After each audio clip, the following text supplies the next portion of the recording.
يا أيها الناس كلوا مما في الأرض حلالا طيبا ولا تتبعوا خطوات الشيطان إنه لكم عدو مبين۔ اے لوگو، زمین میں جو حلال پاکیزہ چیزیں ہیں وہ کھاؤ، اور شیطان کے نقش قدم پر نہ چلو، یقین جانو کہ وہ تمہارے لیے ایک کھلا دشمن ہے۔ مشرکین عرب کی ایک گمراہی یہ تھی کہ انہوں نے کسی آسمانی تعلیم کے بغیر مختلف چیزوں کے بارے میں حلال و حرام کے فیصلے خود گھڑ رکھے تھے۔ مثلا مردار جانور کو کھانا ان کے نزدیک جائز تھا، مگر بہت سے حلال جانوروں کو انہوں نے اپنے اوپر حرام کر رکھا تھا، جس کی تفصیل انشاءاللہ سورہ انعام میں آئے گی۔ یہ آیات ان کی اسی گمراہی کی تردید میں نازل ہوئی ہیں۔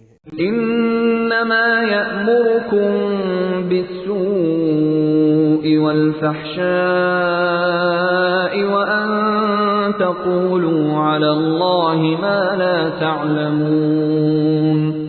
وہ تو تم کو یہی حکم دے گا کہ تم بدی اور بے حیائی کے کام کرو اور اللہ کے ذمے وہ باتیں لگاؤ جن کا تمہیں علم نہیں ہے۔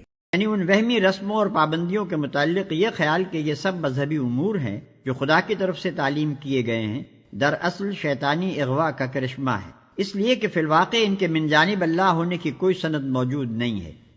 وَإِذَا قِيلَ لَهُمُ اتَّبِعُوا مَا أَنزَلَ اللَّهُ قَالُوا بَلْ نَتَّبِعُ مَا أَلْفَيْنَا عَلَيْهِ آبَاءَنَا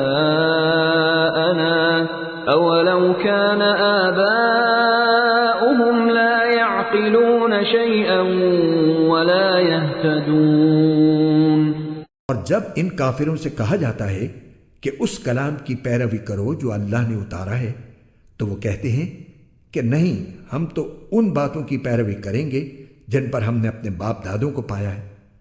بھلا کیا اس صورت میں بھی ان کو یہی چاہیے جب ان کے باپ دادے دین کی ذرا بھی سمجھ نہ رکھتے ہوں؟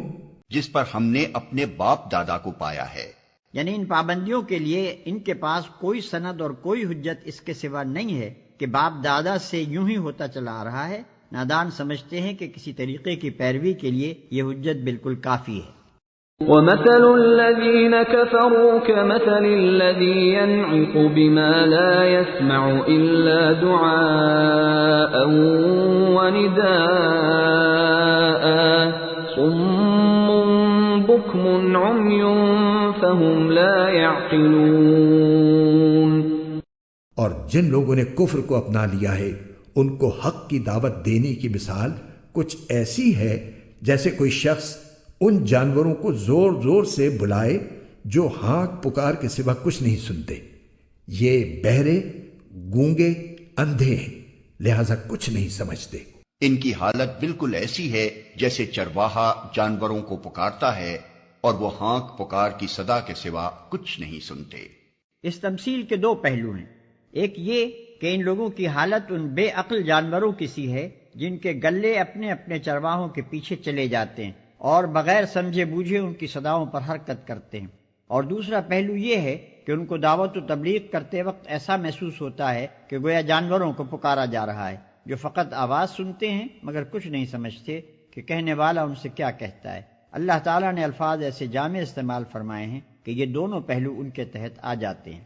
يا أيها الذين آمنوا كلوا من طيبات ما رزقناكم واشكروا لله إن كنتم إياه تعبدون۔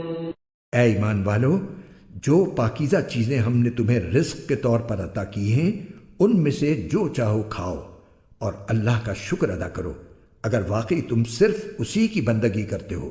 یعنی اگر تم ایمان لا کر صرف خدائی قانون کے پیرو بن چکے ہو جیسا کہ تمہارا دعویٰ ہے، تو پھر وہ ساری چھوت چھات اور زمانہ جاہلیت کی وہ ساری بندشیں اور پابندیاں توڑ ڈالو جو پنڈتوں اور پروہتوں نے، ربیوں اور پادریوں نے، جوگیوں اور راہبوں نے اور تمہارے باپ دادا نے قائم کی تھیں۔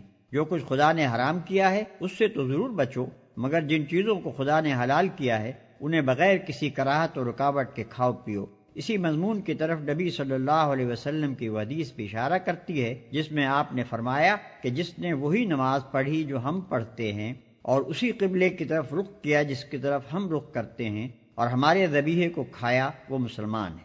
مطلب یہ ہے کہ نماز پڑھنے اور قبلے کی طرف رخ کرنے کے باوجود ایک شخص اس وقت تک اسلام میں پوری طرح جذب نہیں ہوتا جب تک کہ وہ کھانے پینے کے معاملے میں پچھلی جاہلیت کی پابندیوں کو توڑ نہ دے اور ان توہمات کی بندشوں سے آزاد نہ ہو جائے جو اہل جاہلیت نے قائم کر رکھی تھی، کیونکہ اس کا ان پابندیوں پر قائم رہنا اس بات کی علامت ہے کہ ابھی تک اس کی رگ و پے میں جاہلیت کا زہر موجود ہے۔ انما حرم عليكم الميتة والدم ولحم الخنزير وما أهل به لغير الله فمن اضطر غير باغ ولا عاد فلا إثم عليه ان اللہ غفور رحیم۔ اس نے تو تمہارے لیے بس مردار جانور، خون اور سور حرام کیا ہے، نیز وہ جانور جن پر اللہ کے سوا کسی اور کا نام پکارا گیا ہو۔ ہاں، اگر کوئی شخص انتہائی مجبوری کی حالت میں ہو اور ان چیزوں میں سے کچھ کھا لے جبکہ اس کا مقصد نہ لذت حاصل کرنا ہو اور نہ وہ ضرورت کی حد سے آگے بڑھے تو اس پر کوئی گناہ نہیں۔ یقیناً اللہ بہت بخشنے والا ہے، بڑا مہربان ہے۔ اور کوئی ایسی چیز نہ کھاؤ جس پر اللہ کے سوا کسی اور کا نام لیا گیا ہو۔ اس کا اطلاق اس جانور کے گوشت پر بھی ہوتا ہے جسے خدا کے سوا کسی اور کے نام پر ذبح کیا گیا ہو، اور اس کھانے پر بھی ہوتا ہے جو اللہ کے سوا کسی اور کے نام پر بطور نظر کے پکایا جائے۔ حقیقت یہ ہے کہ جانور ہو یا غلہ یا اور کوئی کھانے کی چیز، دراصل اس کا مالک اللہ تعالیٰ ہی ہے اور اللہ ہی نے وہ چیز ہم کو عطا کی ہے، لہذا اعتراف نعمت یا صدقہ یا نذر و نیاز کے طور پر اگر کسی کا نام ان چیزوں پر لیا جا سکتا ہے تو وہ صرف اللہ ہی کا نام ہے۔ اس کے سوا کسی دوسرے کا نام لینا یہ معنی رکھتا ہے کہ ہم خدا کے بجائے یا خدا کے ساتھ اس کی بالاتری بھی تسلیم کر رہے ہیں اور اس کو بھی منعم سمجھتے ہیں۔ اللہ بخشنے والا اور رحم کرنے والا ہے۔ اس آیت میں حرام چیز کے استعمال کرنے کی اجازت 3 شرطوں کے ساتھ دی گئی ہے۔ ایک یہ کہ واقعی مجبوری کی حالت ہو، مثلا بھوک یا پیاس سے جان پر بن گئی ہو یا بیماری کی وجہ سے جان کا خطرہ ہو اور اس حالت میں حرام چیز کے سوا اور کوئی چیز میسر نہ ہو۔ دوسرے یہ کہ خدا کے قانون کو توڑنے کی خواہش دل میں موجود نہ ہو۔ تیسرے یہ کہ ضرورت کی حد سے تجاوز نہ کیا جائے، مثلا حرام چیز کے چند لقمے یا چند قطرے یا چند گھونٹ اگر جان بچا سکتے ہوں تو ان سے زیادہ اس چیز کا استعمال نہ ہونے پائے۔ ان الذين يكتمون ما انزل الله من الكتاب ويشترون به ثمنا قليلا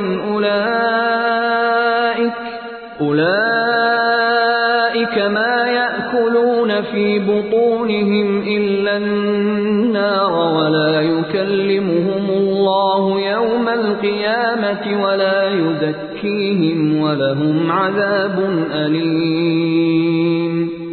حقیقت یہ ہے کہ جو لوگ اللہ کی نازل کی ہوئی کتاب کو چھپاتے ہیں اور اس کے بدلے تھوڑی سی قیمت وصول کر لیتے ہیں، وہ اپنے پیٹ میں آگ کے سوا کچھ نہیں بھر رہے۔ قیامت کے دن اللہ ان سے کلام بھی نہیں کرے گا اور نہ ان کو پاک کرے گا، اور ان کے لیے دردناک عذاب ہے۔ وہ دراصل اپنے پیٹ آگ سے بھر رہے ہیں۔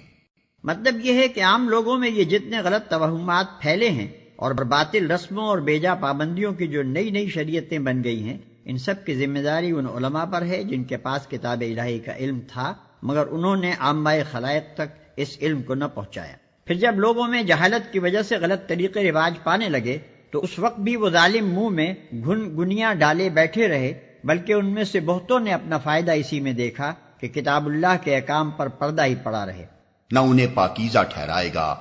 یہ دراصل ان پیشواؤں کے جھوٹے دعووں کی تردید اور ان غلط فہمیوں کا رد ہے جو انہوں نے عام لوگوں میں اپنے متعلق پھیلا رکھی ہیں۔ وہ ہر ممکن طریقے سے لوگوں کے دلوں میں یہ خیال بٹھانے کی کوشش کرتے ہیں اور لوگ بھی ان کے متعلق ایسا ہی گمان رکھتے ہیں کہ ان کی ہستیاں بڑی ہی پاکیزہ اور مقدس ہیں اور جو ان کا دامن گرفتہ ہو جائے گا اس کی سفارش کر کے وہ اللہ کے ہاں اسے بخشوا لیں گے۔ جواب میں اللہ فرماتا ہے کہ ہم انہیں ہرگز منہ نہ لگائیں گے اور نہ انہیں پاکیزہ قرار دیں گے۔ أولئك الذين اشتروا الضلالة بالهدى والعذاب بالمغفرة فما أصبرهم على النار. یہ وہ لوگ ہیں جنہوں نے ہدایت کے بدلے گمراہی اور مغفرت کے بدلے عذاب کی خریداری کر لی ہے. چنانچہ اندازہ کرو کہ یہ دوزخ کی آگ سہنے کے لیے کتنے تیار ہیں. ذلك بأن الله نزل الكتاب بالحق وإن الذين اختلفوا في الكتاب لفي شقاق بعيد. یہ سب کچھ اس لیے ہوگا کہ اللہ نے حق پر مشتمل کتاب اتاری ہے، اور جن لوگوں نے ایسی کتاب کے بارے میں مخالفت کا رویہ اختیار کیا ہے وہ زدہ زدی میں بہت دور نکل گئے ہیں.